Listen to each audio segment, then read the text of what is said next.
लड़की को अचानक एहसास हुआ कि उसके सामने खड़ी उसकी माँ शायद असली माँ नहीं है। बचपन से उसे समुद्री खाने से भयानक एलर्जी थी। एक बार उसने केकड़े की छोटी सी टांग खा ली थी और उसकी जान जाते जाते बची थी। उसने रसोई में भाप उड़ाते हुए केकड़ों की पूरी थाली सजा दी। लड़की का दिल बैठ गया। उसे यकीन नहीं हुआ कि उसकी अपनी माँ इतनी बड़ी बात कैसे भूल सकती है।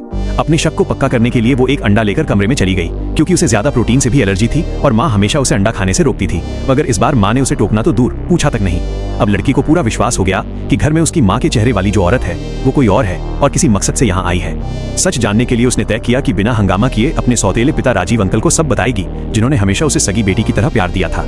उसने उन्हें कई मैसेज भेजे, लेकिन एक का भी जवाब नहीं आया और उसके मन में डर की काली लहर दौड़ गई। वो घर से भागने ही वाली थी कि दरवाजा खोलते ही माँ सामने खड़ी मिली। हाथ में फलों की प्लेट थी और आवाज में अजीब सी मिठास। उसने पूछा, अंडा खा लिया? लड़की का दिल जोर से धड़कने लगा। उसने हाँ कह दिया, लेकिन माँ की नजर तुरंत कूड़ेदान पर गई और उसका चेहरा बदल गया। उसने पूछा, छिलका कहाँ है? लड़की ने झट से कहा कि बाहर दोस्तों के साथ गई थी, तबीयत खराब है, उल्टी आ रही है, और किसी तरह उसे वहां से हटाया। जैसे ही वो निकलने लगी, उसने देखा कि फ्रिज के नीचे से खून की बूंदें टपक रही थीं। उसका शरीर कांप उठा और वो बिना पीछे देखे भागती हुई अपने नाना के घर पहुंची। वो नाना को सब बताने ही वाली थी कि वही औरत वहां पहले से बैठी मिली।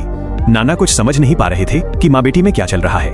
लड़की ने तय किया कि सच नहीं बताएगी, क्योंकि अगर नाना को पता चला तो वे भी खतरे में पड़ सकते हैं। उसने सोचा कि आज की रात यहीं रुक जाएगी, लेकिन माँ उसे जबरदस्ती वापस ले जाने पर अड़ गई।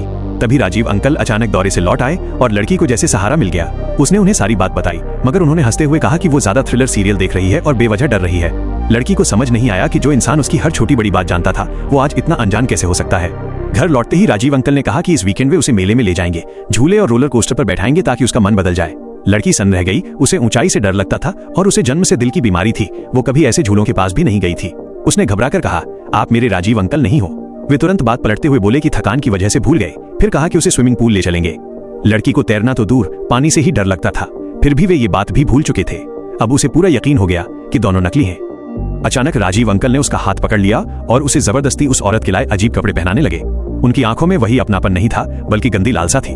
लड़की डर के मारे अपने कमरे में भागी, दरवाजा बंद किया और मेज से फल काटने वाला चाकू उठा लिया। तभी दरवाजे की दरार से धुआं छोड़ती एक पाइप अंदर सरकाई गई और कुछ ही सेकंड में उसकी आंखों के आगे अंधेरा छा गया। जब उसे होश आया तो वो फर्श पर पड़ी थी। बाहर से उनकी धीमी आवाजें आ रही थीं, जैसे वे किसी तैयारी में लगे हों। विद पार्ट 2 के लिए अभी लाइक करो, चैनल को फॉलो करना मत भूलना और कमेंट में जरूर लिखो पार्ट 2 चाहिए।